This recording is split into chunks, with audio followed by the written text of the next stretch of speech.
नमस्कार मित्रों, स्वागत है आप लोग का आज की हमारी क्लास में। और हम लोग आज पढ़ने वाले हैं मैथमेटिक्स का एक चैप्टर जो क्लास 9 से रिलेट रखता है, क्लास 9th का है। और इस चैप्टर का नाम है बहुपद। क्या नाम है? बहुपद। अगर हम बात करें, ठीक है, इस चैप्टर का नाम हमारे पास है बहुपद। ठीक, बहुपद मतलब पॉलिनोमियल्स। ठीक, जो आपके पास हो पॉलिनोमियल। ठीक, हम इसके बारे में चर्चा करने वाले हैं। बहुपद, बहुपद इसके शब्द से ही आपको मिलता होगा कि कोई ऐसा पद जिसमें बहुत पद हो, कोई ऐसा पद जिसमें क्या हो, बहुत पद हो। तो जैसे मान लीजिए कि अगर मैं बात करूं, आपके पास चार संख्या जो आपके पास है 4 में बताइए क्या इसमें बहुत कुछ है? नहीं है। मतलब क्या बहुत सी संख्याएं हैं? नहीं, 4 एक ही संख्या है और कोई दूसरी संख्या नहीं है। अगर मैं आपको ले लूँ 5, तो ये भी क्या है, एक प्रकार से एक ही संख्या है, कोई दूसरी संख्या नहीं है। मान लो कि अगर मैं लिख लूँ 2.5, तो ये सब इंटीजर्स हैं, ये सब क्या हैं, पूर्ण संख्याएं हैं। और पूर्ण संख्याएं बहुपद नहीं होती हैं, पूर्ण संख्याएं बहुपद नहीं होती हैं, क्योंकि इनका मान निश्चित होता है। इनका मान क्या होता है? निश्चित होता है। और अगर आगे हम बात करें आपके पास जो, ठीक, ये हमारे पास कुछ पूर्ण संख्याएं थी जिन्होंने हमें क्या था कि जैसे ये हमारे पास बहुपद नहीं थी क्योंकि ये पूर्णांक थे और इनका कोई निश्चित मान नहीं था। अब आगे मैं बात करता हूँ आपके जो मैथमेटिक्स में आप अक्सर पढ़ते हैं और कुछ बच्चों को देखकर डर भी लगता है, जो बीजीय व्यंजक होते हैं। ठीक है, x हो गया, y हो गया, t हो गया। अब मैंने यहाँ अगर x ले दिया, अगर यहाँ से यहाँ हमने x लिख दिया, तो यहाँ x का मतलब क्या है? x का मतलब ये है कि इसकी वैल्यू ही नहीं निश्चित।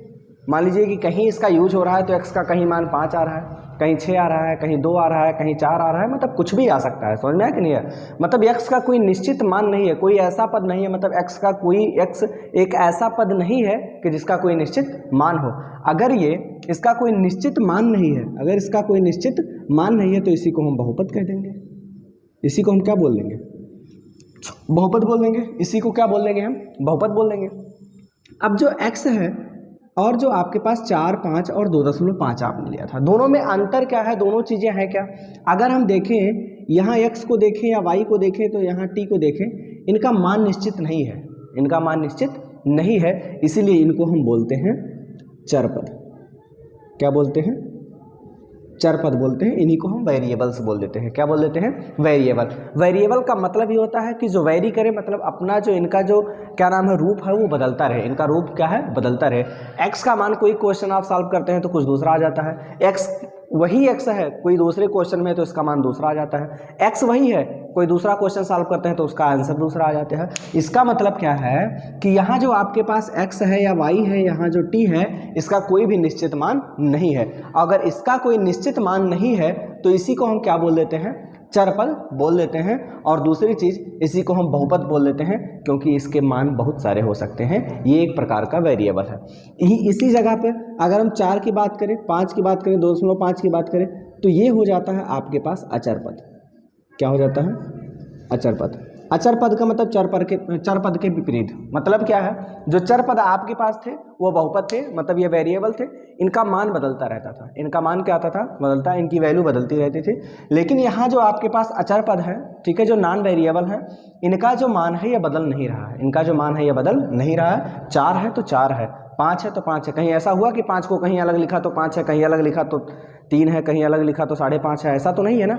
5 का जो मान है, 5 की जो वैल्यू है वो क्या है? निश्चित है। इसीलिए इनको हम क्या बोल देते हैं? अचरपद। अब जैसे मान लीजिए कि यहाँ हमको बात करनी है, अचरपद आपको मालूम हो गया, लेकिन हमको यहाँ बात करनी है बहुपद की। किसकी बात करनी है? बहुपद की, क्योंकि आपका जो एक्सरसाइज, जो आपका चैप्टर है, वही क्या है? बहुपद ही है। ठीक है, तो अगर मैं बहुपद की बात करूँ तो आपके पास मैंने लिया था x, ले लो, या मान लो कि हमने ले लिया 2x। हमने क्या ले लिया? 2x। मतलब x का जो मान हो उसमें हमने 2 का गुणा करना है। x का जो मान हो हमने क्या करना है? इसमें 2 का गुणा।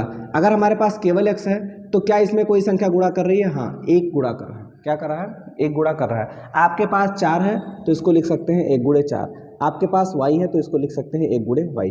मतलब जहाँ कोई गुणांक नहीं वहाँ क्या होता है? 1 होता है। जहाँ कोई गुणांक नहीं वहाँ क्या होता है? 1 होता है। ठीक है, और कोई भी संख्या आपके पास है, अगर वहाँ कोई चिन्ह नहीं है तो क्या हो जाता है? प्लस हो जाता है। अगर कोई किसी भी पद के सामने कोई चिन्ह नहीं है तो वहाँ चिन्ह क्या हो जाता है? प्लस हो जाता है। ऐसे ही हम अगर यहाँ 2x लिखे हैं तो 2x के सामने आपको कोई चिन्ह नहीं दिख रहा है तो हम चिन्ह क्या मानेंगे, साइन क्या मानेंगे, यहाँ पॉजिटिव साइन या फिर प्लस का साइन क्या करेंगे हम मान लेंगे। ठीक है, ये आपके पास हो जाएगा। ठीक है, ये तो बहुपद था हमारे पास। ये हमारे पास क्या था कि बहुपद, की बहुपद क्या होता है। अब बहुपद में आता है कि बहुपद कितने पदों का होगा, बहुपद कितने पदों का होगा। अब देखिए सीधी सी बात, आपको एक ही चीज़ करना है कि जो भी बहुपद आपके पास हो, जो भी बहुपद आपके पास हो, वहाँ देख लीजिए कि प्लस या माइनस के कितने साइन हैं बस। जैसे मान लीजिए कि हमने लिखा 4x प्लस 3y प्लस 4, हमने ये लिखा, ये एक प्रकार का बहुपद है। ये एक प्रकार का क्या है, बहुपद है। चाहे 4x प्लस 3y प्लस 4, मतलब बहुपदों का योग, मतलब पूरा मिला के एक बहुपद ही है। पूरा मिला के क्या है, एक बहुपद है। अब पूरा मिला के अगर ये बहुपद है तो यहाँ जो आपके पास पदों की संख्या होगी, देखिए जहाँ कोई साइन नहीं, अभी हमने बताया क्या होता है, प्लस होता है। यहाँ चाहे प्लस के हो चाहे माइनस के हो, कितने चिन्ह हैं, 1 2 3, यहाँ कुल कितने चिन्ह हैं, 3। अगर यहाँ कुल मिलाकर चिन्ह 3 हैं, कुल मिला के अगर चिन्ह कितने हैं, 3 हैं, तो ये हो जाएगा त्रिपदीय बहुपद, त्रिपदीय बहुपद। ठीक है, मतलब क्या होगा कि इस बहुपद में कितने पद होंगे, 3 पद होंगे। कितने पद होंगे, 3 पद होंगे। समझ में आया कि नहीं आया। ठीक, तो क्या है कि जैसे मान लीजिए कि आपको मैंने लिखा 4x, फिर हमने लिखा 4x प्लस 5, फिर हमने लिखा 6x माइनस 3y प्लस 2, मैंने ये 3 लिखा। अब यहाँ देखिए प्लस या माइनस का एक ही चिन्ह है, यहाँ प्लस के देखें तो 2 चिन्ह है।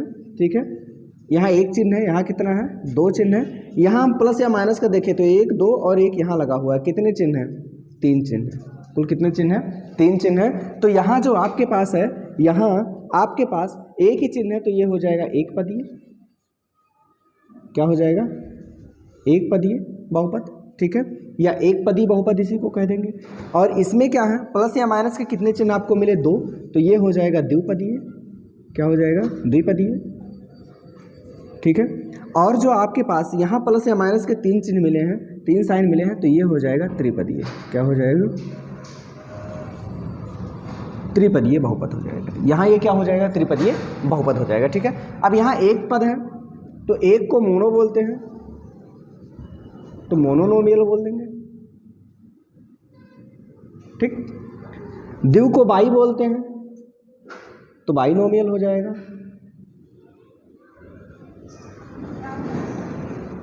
तीन को ट्राई बोल देते हैं तो ये ट्राइनोमियल हो जाएगा।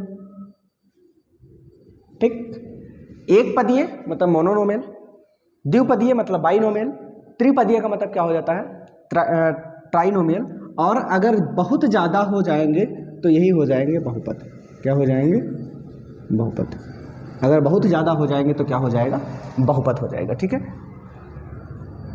बहु को पाली बोलते हैं, बाकी नोमियल लगा देंगे। ठीक है, मतलब क्या है आपके पास कि एक से ज़्यादा पद हो जाए। अब आपके दिमाग में एक विचार आ रहा होगा कि आपने लिखा था 4x, इसको भी बहुपद कहा था, इसको भी क्या कहा था, बहुपद कहा था।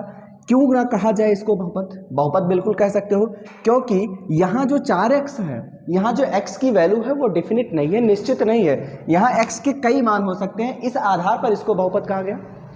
इसको एक पदीय, द्विपदीय, त्रिपदीय बहुपद इस वजह से कहा गया क्योंकि अब जो आपको ये पूरा बहुपद मिला है, इसमें पदों की संख्या मिल गई है, टर्म मिल गए हैं, और इनके टर्म के आधार पर इनको एक पदीय, द्विपदीय या त्रिपदीय कहा गया है। ठीक है, तो इस तरीके से आप एक पदीय, द्विपदीय या त्रिपदीय बहुपद कह सकते हैं। ठीक, दूसरी चीज़ क्या होती है, तीसरी, आपके पास हम देखें बहुपद की घात, कोई बहुपद दिया गया हो और उसकी हमको क्या बतानी हो, घात। घात का मतलब ही होता है पावर, या इसी को हम बोल दें एक्सपोनेंट, या इसी को हम क्या बोल दें, एक्सपोनेंट बोल दें। ठीक है, हम क्या बोल दें, घात बोल दें या क्या बोल दें, एक्सपोनेंट्स बोल दें। ठीक है, अब आपके पास इस बहुपद का हमको घात बताना है, मतलब पावर बताना है कि पावर क्या होगा। एक चीज़ ध्यान रखिए कि कोई अगर आपके पास चर पद है, जैसे x हुआ, y हुआ, z हुआ, अगर इस पर कोई घात नहीं तो घात 1 होता है। अगर घात कुछ भी नहीं तो घात क्या होता है, 1 होता है। पावर क्या होता है, 1 होता है। अगर कोई अचर पद है, अगर कोई अचर पद है, मान लीजिए कि हमने लिखा 3 5, तो इन पर अगर कोई घात नहीं लगा हुआ तो घात क्या होता है, 0। ऐसे तो नॉर्मली मैं कह दूं 3 के घात है तो 3 के घात में क्या हो गया 2 हो गया। इसका मतलब कि ये जो आपके पास संख्या है इस संख्या की घात 2 है, लेकिन ये संख्या 3 बहुपद नहीं है। ये संख्या 3 क्या है बहुपद नहीं है। यहाँ अगर मैं बहुपद की बात करूँ, आपके पास बहुपदों की बात करूँ, तो जो बहुपद होते हैं जो भी आपको दिए जाएं, ठीक है, जैसे मान लीजिए कि हमने लिखा है आपके पास 5x³ + 3x + 2y, मैंने मान लो लिख दिया ऐसा, ठीक, मान लो ऐसा लिख दिया। अब अगर मैं इसमें बात करूं तो यहाँ क्या है 3x², मान लो कि यहाँ क्या घात है, यहाँ ये हमारे पास क्या है अचर पद। अचर पद पर जब कोई घात नहीं होता है तो 1 होता है। यहाँ घात क्या है 1, यहाँ घात क्या है 2, यहाँ जो घात है 3, मतलब जो पावर होते हैं आपके पास एक्सपोनेंट होते हैं उन्हीं को हम घात बोल देते हैं, ठीक है। यहाँ पर घात क्या है 3, यहाँ पर घात 2 है, यहाँ घात क्या है 1 है। लेकिन अगर इस पूरे बहुपद की घात पूछी जाए कि इस पूरे बहुपद की घात क्या है, तो इसका जो घात होगा आपके पास, जो पावर होगा, जो एक्सपोनेंट होगा, वो क्या हो जाएगा, जो सबसे बड़ा वाला होगा वही हो जाएगा, और सबसे बड़ा क्या है 3। इसलिए इस बहुपद की घात क्या हो जाएगी 3 हो जाएगी। इस बहुपद की घात क्या हो जाएगी 3 हो जाएगी, ठीक है। और एक चीज बहुपद की निशानी क्या है कि यहाँ बहुपद जो घात हो, घात एक पूर्ण संख्या होनी चाहिए।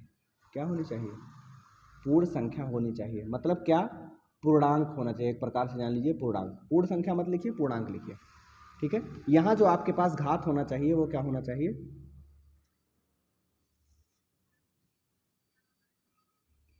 पूर्ण संख्या होनी चाहिए। क्या होनी चाहिए आपके पास पूर्ण संख्या होनी चाहिए, होल नंबर होना चाहिए। समझ में आया कि नहीं है, ठीक। यहाँ जो आपके पास घात होनी चाहिए वो क्या होनी चाहिए एक पूर्ण संख्या अर्थात होल नंबर होना चाहिए, ठीक है। कोई भी बहुपद हो, जैसे मान लीजिए कि हमने लिखा आपके पास x के घात में 1/2, हमने लिखा x के घात में 1/2। अब बताइए क्या ये जो घात 1/2 है क्या एक पूर्ण संख्या है,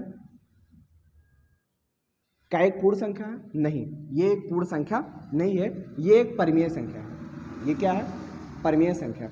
परिमेय संख्या क्या होता है, पूर्ण संख्या क्या होता है, पूर्णांक क्या होता है, आपको जो फर्स्ट चैप्टर है उसका बहुत अच्छे तरीके से उसमें एक्सप्लेन किया गया है उसमें कि पूर्ण संख्या क्या होता है, पूर्णांक क्या होता है, उसके पहले ही चैप्टर में भूमिका के रूप में, इंट्रोडक्शन के रूप में बताया गया है, ठीक है। मतलब जो है इसका जो घात होना चाहिए वो क्या होना चाहिए एक पूर्ण संख्या होनी चाहिए। जैसे मैंने लिया 4, मैंने ले लिया 5, मैंने लिया 3, 2, ये क्या होते हैं, ये सब क्या होते हैं पूर्ण संख्याएं होती हैं। अगर पूर्ण संख्याएं हैं तो ये जो आपके पास बहुपद मिलेगा, ठीक है, ये जो आपके पास बहुपद मिलेगा तब बहुपद के रूप का होगा, अन्यथा ये बहुपद के रूप का नहीं होगा, ये बहुपद नहीं कहलाएगा। मतलब हमने देखा कि बहुपद के अगर पूछा जाए कि इसकी घात क्या है तो घात तो 1/2 है, बिल्कुल सही है।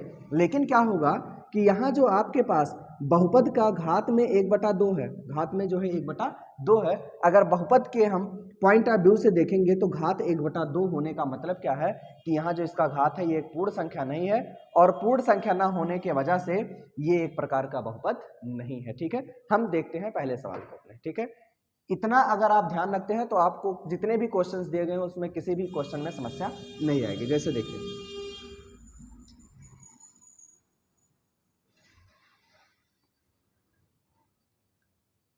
ठीक, जैसे मान लीजिए कि निम्नलिखित व्यंजकों में कौन कौन से एक चर में बहुपद हैं, कौन से नहीं, कारण के साथ उत्तर दीजिए।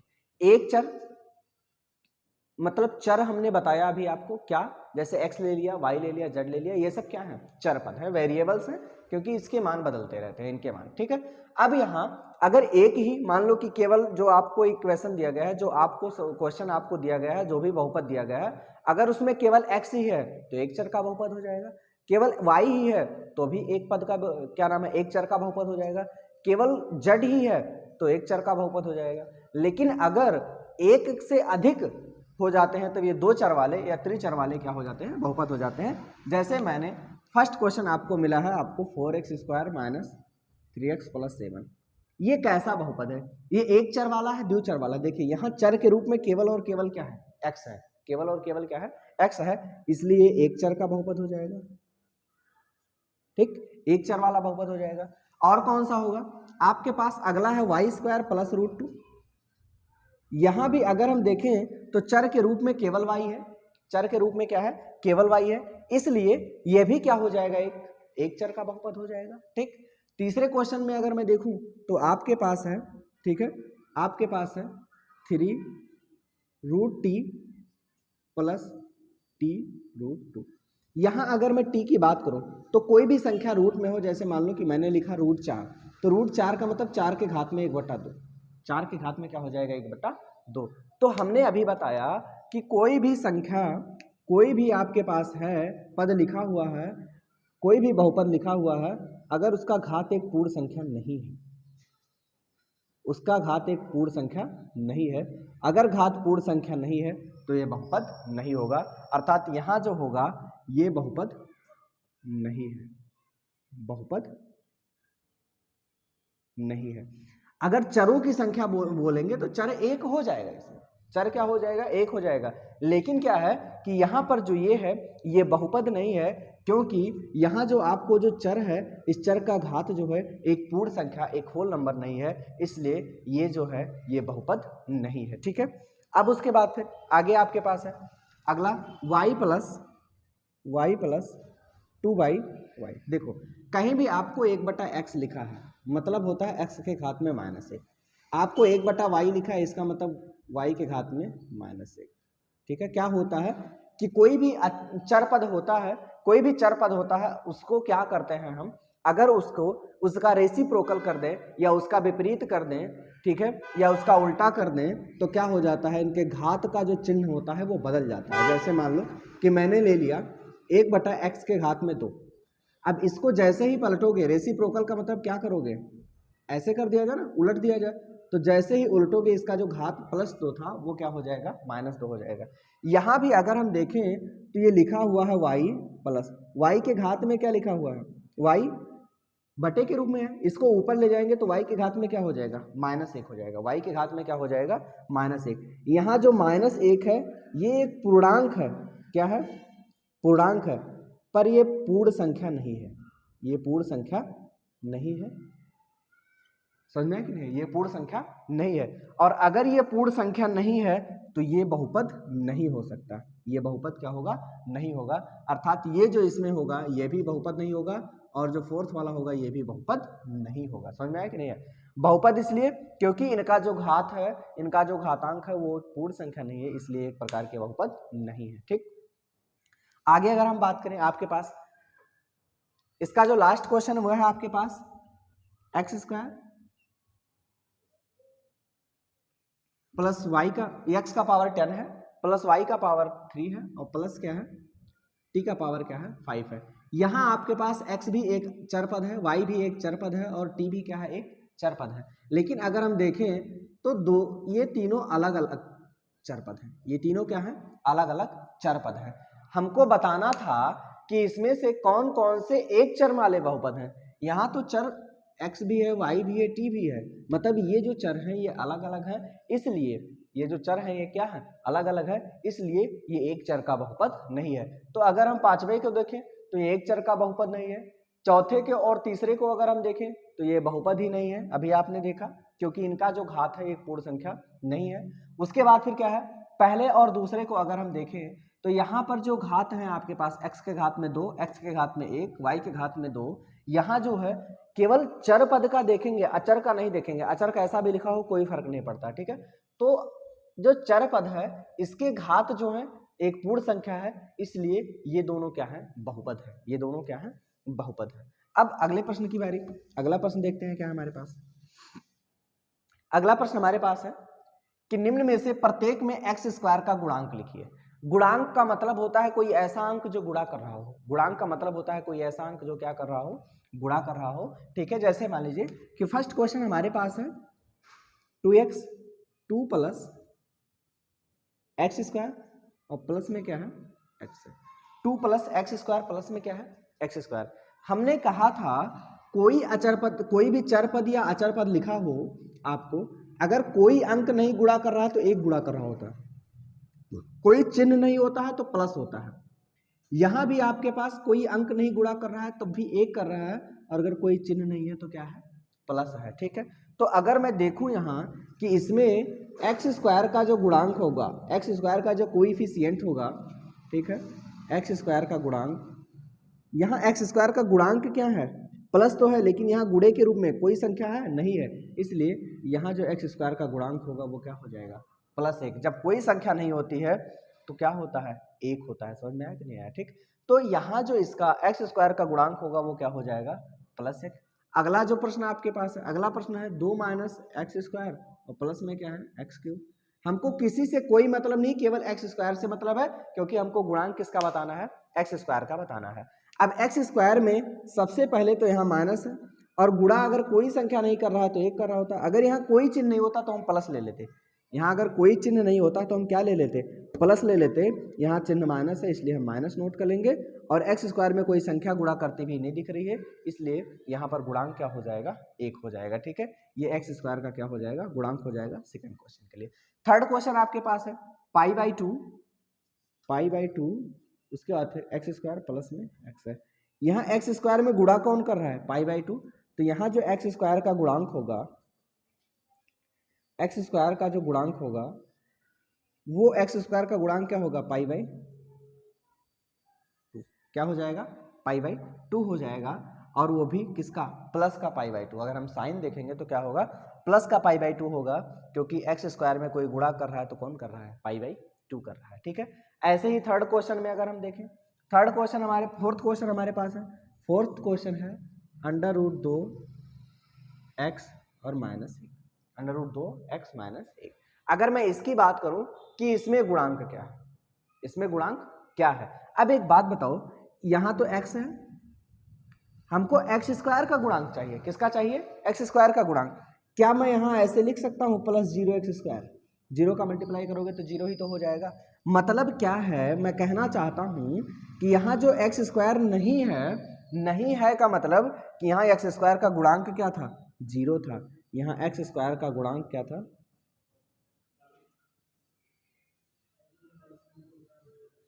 एक्स स्क्वायर का गुणांक क्या हो जाएगा? यहाँ पर 0 हो जाएगा। मतलब किसी चरपद का अगर गुणांक पूछा जाए, वो चरपद उस बहुपद में मौजूद ना हो, जैसे √2x -1 मैंने लिखा था, यहाँ क्या था? एक्स स्क्वायर मौजूद नहीं था। अगर ये मौजूद नहीं है मतलब उसमें 0 ने गुणा कर दिया, और वो 0 में किसी भी संख्या से गुणा कर देंगे तो 0 हो जाएगा, और ऑब्वियसली इसको लिखा नहीं जाता है। ठीक है, तो यहाँ पर एक्स स्क्वायर का जो गुणांक मिला आपको 0 मिला। एक्स स्क्वायर का जो गुणांक मिला वो क्या मिला?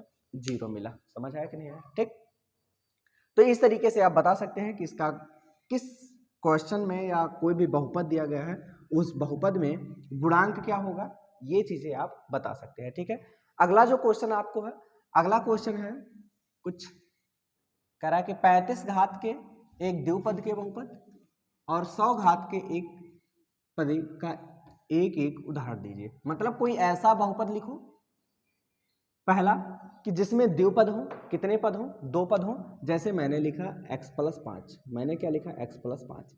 ये एक बहुपद है और इसमें कितने पद हैं? इसमें 2 पद हैं। लेकिन कह रहा है घात क्या चाहिए आपको? 35 चाहिए। घात क्या चाहिए आपको? 35 चाहिए। 35 चाहिए तो हम यहाँ x की घात क्या लगा देंगे? 35, और प्लस में क्या लिख देंगे? 5। ये पहली बात तो ये द्विपदीय है। क्या है ये? द्विपदीय है। और दूसरी बात क्या है? इसका घात क्या है? घात इसका हो जाएगा 35। इसका घात क्या हो जाएगा? 35 हो जाएगा। ऐसे ही आगे आपके पास है कि 100 घात के एक पदी का एक उदाहरण दीजिए। ठीक है, 100 घात के मतलब घात क्या हो? अब की बार 100 घात क्या हो आपके पास? 100 हो, और एक पदीय होना चाहिए। क्या होना चाहिए? एक पदीय होना चाहिए। अब बताइए इसमें कितने पद हैं? एक पद, क्योंकि प्लस या माइनस का एक ही चिन्ह है इसलिए ये एक पदीय हो जाएगा। और अगर ये एक पदीय हो जाएगा, अगर ये एक पदीय हो जाएगा, ठीक है, जिसकी घात 100 है, तो आपको एक एग्जाम्पल के रूप में मिल जाएगा इसका। तो इसका एग्जाम्पल आपको यहाँ मिल सकता है ये, और जो इसका एग्जाम्पल है आपको यहाँ, इसको आप लिख सकते हैं। कोई जरूरी नहीं कि आप y ही लिखो, t लिख दो, z लिख दो, a लिख दो, कुछ भी लिख दो, अपने नाम का फर्स्ट लेटर लिख दो, कुछ भी लिख दो। ठीक है, और यहाँ जो आपके पास है, ठीक है, जो यहाँ पर द्विपदीय बहुपद है, यहाँ x के घात में, मतलब कोई भी आप 2 पद का बहुपद लीजिए, कोई जरूरी नहीं x ही हो, y हो, z हो, ABCD कुछ भी हो सकता है, लेकिन शर्त यह है कि इसकी घात क्या होनी चाहिए? 2 होनी चाहिए। इसकी घात क्या होनी चाहिए? 2 होनी चाहिए। अब आगे अगर हम अगले क्वेश्चन की बात करें, अगले क्वेश्चन में बता रहा है कि निम्नलिखित में से प्रत्येक बहुपद की घात लिखिए। प्रत्येक बहुपद की क्या लिखिए? घात लिखिए। आपको बहुपद है 5x³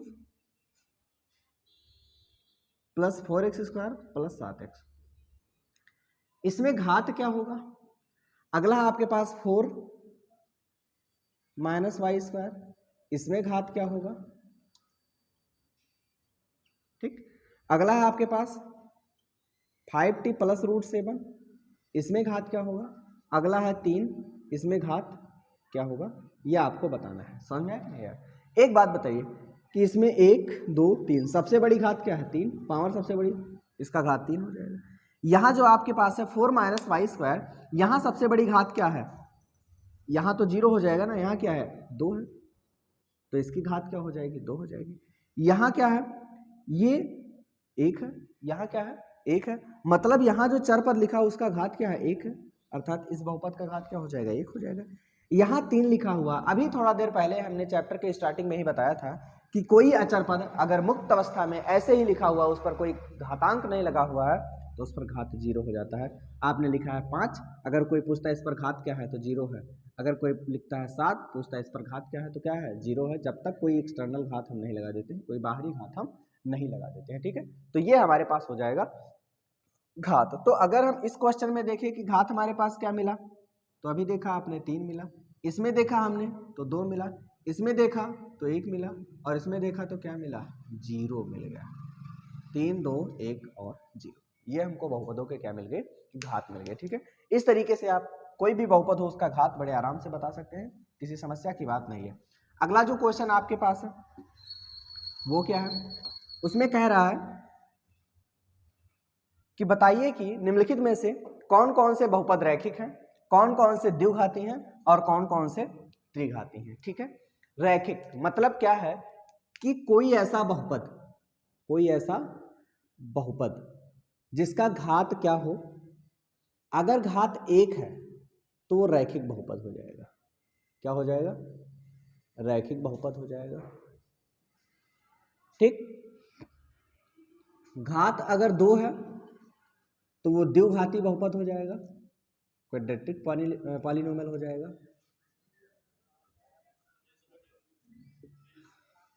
अगर किसी की घात 3 है तो वो त्रिघाती बहुपद हो जाएगा। क्या हो जाएगा, त्रिघाती बहुपद हो जाएगा, ठीक है। तो इसमें से आप देखकर ही बता सकते हो, जिसका घात 1 होगा वो रैखिक बहुपद होगा, जिसका घात 2 होगा वो द्विघाती बहुपद होगा, जिसका घात 3 होगा वो क्या होगा, त्रिघाती बहुपद होगा। तो अगर मैं बात करूं तो इसका घात क्या है 2 है, इसका घात अगर 2 है तो ये द्विघाती बहुपद हो जाएगा, द्विघाती बहुपद। इसका घात क्या है, सबसे बड़ी घात 3 है, तो ये त्रिघाती बहुपद हो जाएगा।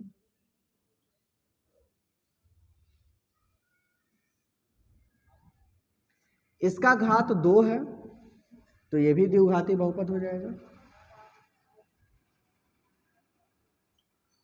अगला है 1 प्लस एक्स, इसका घात क्या है आपके पास 1 है, तो ये क्या हो जाएगा, एक घाती बहुपद। एक घाती बहुपद का मतलब क्या, यही हो जाएगा आपके पास रैखिक बहुपद। क्या हो जाएगा,